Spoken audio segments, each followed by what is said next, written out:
ওনাকে এবার কাল সকালবেলায় কালীগঞ্জে শুটিংয়ে বসিয়ে দেওয়া হবে সকাল 8:30। আপনি যদি এসছেন আমি সেই অসংখ্য ধন্যবাদ। সবাই মিলে একবার বলুন তো, মেহমান শুনতে চাই প্রকৃতির সঙ্গে। আমি চাই শুধু মেয়েরা বলবে এই গ্রামের সম্মানকে রাখার জন্য। এইটাই আমাদের ঐতিহ্য থাকবে, এটা আমাদের ইতিহাস থাকবে। সবাই মিলে বলুন তো, প্রকৃতির সঙ্গে।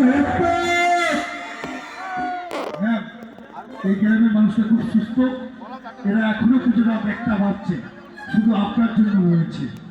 এই সম্মানটাই বড় সম্মান। এরপর আমার কিছু বলার নাই, যা বলুন আপনি বলুন। থ্যাংক ইউ সো মাচ, অসংখ্য অসংখ্য ধন্যবাদ। আমি বলেছিলাম রাত একটা নাচের গান দিয়ে শেষ